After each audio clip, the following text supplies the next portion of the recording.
अध्याय 24 नारी शक्ति के बढ़ते कदम। नारी मनुष्य मात्र की ऊर्जा की स्रोत है। अपने विभिन्न भूमिकाओं का निर्वाह करते हुए वो समाज के संतुलन को कायम रखती है।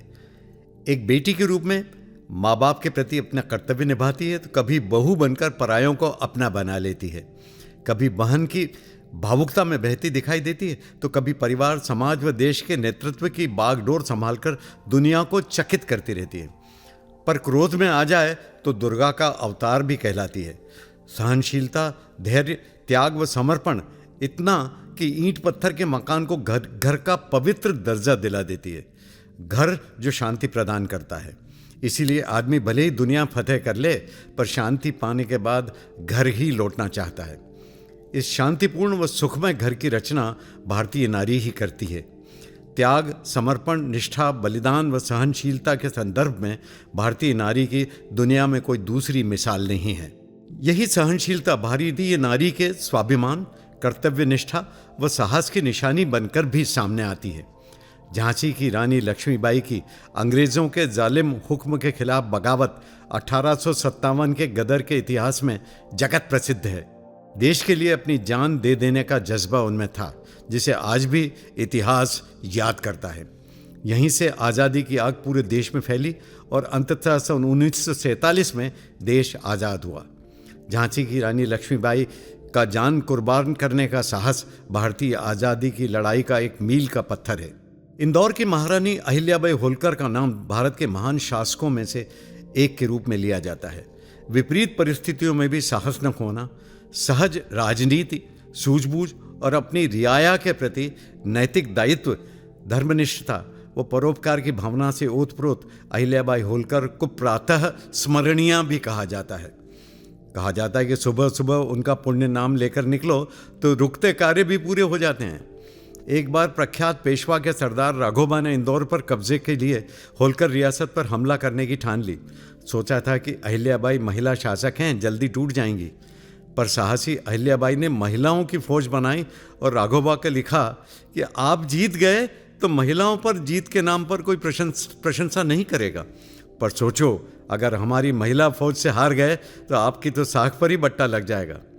राघोबा ने बड़ी शर्मिंदगी महसूस की। फिर इंदौर आकर अहिल्याबाई होलकर से मिले और राखी बंधवा ली। राजनीतिक समझबूझ, दूरदृष्टि, साहस व विनम्रता का यह अद्भुत मेल दिखाया था अहिल्याबाई होलकर ने। अहिल्याबाई का जीवन सन 1725 से 1795 तक रहा। उनका कार्यकाल इतिहास में हमेशा याद किया जाएगा। आज भारत में सभी दूर महिला सशक्तिकरण की बात की जा रही है। सशक्तिकरण का अर्थ है आर्थिक फैसले लेने की क्षमता, पुरुषों के बराबर की आय, संपत्ति में समान अधिकार, महिलाओं के प्रति हेय भावनाओं को दूर करना। हमारे धर्म ग्रंथों में नारी की स्तुति तो देखने को खूब मिलती है।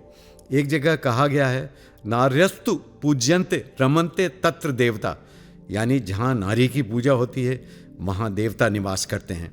पर तमाम जागरूकता के बावजूद नारी को अपने हक के लिए आज भी लड़ते हुए देखा जाता है। अशिक्षा, दहेज प्रथा, यौन हिंसा, असमानता, भ्रूण हत्या, घरेलू हिंसा, वेश्यावृत्ति और मानव तस्करी जैसे अपराध महिलाओं के साथ आज भी होते हैं। पहले तो महिलाओं को ज़्यादा पढ़ाया लिखा ही नहीं जाता था। कहा जाता था कि महिलाओं का काम तो घर संभालना है। प्राचीन काल में तो फिर भी महिलाओं का सम्मान था, पर मध्यकाल में बड़ी दुर्गति हुई। आज भी पुरुषों में शिक्षा दर 81.3% है, जबकि महिलाओं में 60.5%। इसी से महिलाओं में अवसरों की कमी की बात सामने आती है। भारत एक कृषि प्रधान देश है।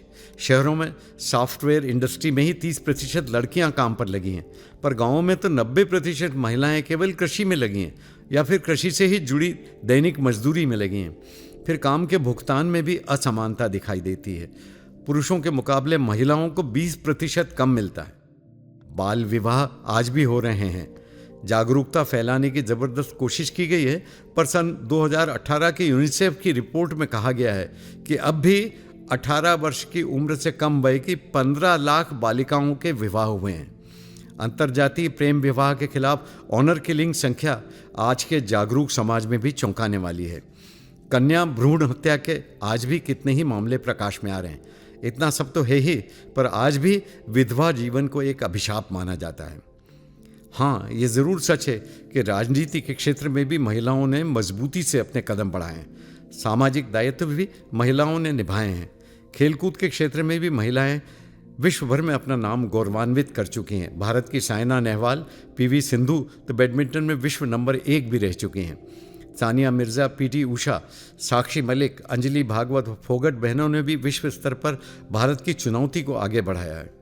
क्रिकेट में भारतीय महिला टीम सन 2019 में विश्व कप का फाइनल खेल चुकी है। कल्पना चावला अगर अंतरिक्ष यात्रा पर गई तो बछेंद्री पाल भी पर्वतारोहण में नाम कमा चुकी हैं। ये देश सीता, सावित्री, मीरा, राधा का वतन तो है, तो लता मंगेशकर व ऐश्वर्या रॉय का भी देश है। सभी क्षेत्रों में भारतीय महिलाएं सफलता के झंडे गाड़ रही हैं। आध्यात्मिक रूप से देखें तो अनुभव करेंगे कि नारी व पुरुष को समानता के दर्जे के संघर्ष में पड़ने के बजाय अपने अपने काम बखूबी अंजाम देकर नैसर्गिक संतुलन कायम रखना चाहिए। आदि मानव जब गुफा में रहते थे ना, तब समय, काल व परिस्थिति अलग थी। आदमी को अपने बाहुबल पर जिंदा रहना पड़ता था और महिला अपना काम करती थी। जैसे जैसे तकनीक व विज्ञान के जरिए भौतिक संसाधनों में वृद्धि हुई, वैसे वैसे ताकत का इस्तेमाल कम व दिमाग का उपयोग ज़्यादा होने लगा। इसीलिए आज के तकनीक के युग में पुरुष व नारी की समानता की बात जोर पकड़ रही है। ईश्वर ने पुरुष व नारी को बनाया ही अलग अलग तरह का है, पर तकनीक की गुलामी ने पुरुष व नारी के बीच के शारीरिक बल के अंतर को कम कर दिया है। पर इससे नारी की कोमलता भी कम हो गई। नारी अगर पुरुष की तरह कठोर व्यवहार करने लगे तो फिर जिंदगी का मजा ही क्या। हाँ, पर इसमें कोई संदेह नहीं कि कई कुरीतियों पर वार करना जरूरी था। जैसे सती प्रथा का अंत होना आवश्यक था, बाल विवाह कानूनी अपराध घोषित होना निहायत जरूरी था, शिक्षा सहज व किफ़ायती मिले, इसकी भी आवश्यकता थी। सबसे बड़ी बात, नारी पर ज्यादतियों के लिए शीघ्र न्याय मिले, यह बात सर्वोपरि थी। पंचायती राज योजना के अंतर्गत भारत में कई पंचायतों में महिलाओं को आरक्षण की व्यवस्था मिली है। ये देखकर खुशी होती है कि कई पंचायतों की अध्यक्ष महिला हैं। लिंग परीक्षण पर पाबंदी भी बहुत ज़रूरी थी। घर में लड़का पैदा हो तो लड्डू बंटें, वो लड़की पैदा हो तो मातम पसरे। सरासर अन्याय है ये। कार्यस्थल पर महिलाओं के शोषण के खिलाफ आवाज़ें अब मीटू अभियान के तहत दुनिया भर में उठ रही हैं। भारत में भी महिलाएं हिम्मत रखकर शोषण की कारस्तानी दुनिया के सामने रख रही हैं। शिक्षा जैसे जैसे बढ़ती जाएगी, महिलाओं के लिए अवसर वैसे वैसे बढ़ते जाएंगे। एकाग्रचित्त होकर पढ़ने में लड़कियां लड़कों से बेहतर निकल रही हैं। एक छोटी सी कहानी है, इसमें लड़कों के मुकाबले लड़कियों की निराली प्रतिभा का अंदाज मिलता है। एक गांव में सबसे बुद्धिमान व्यक्ति की तलाश हो रही थी। विजेता के लिए 1 लाख रुपए का इनाम घोषित था। अंतिम 3 में 2 मेधावी लड़के व 1 लड़की ने स्थान बनाया। आखिरी मुकाबला आ गया था, पूरा गांव इकट्ठा हो गया।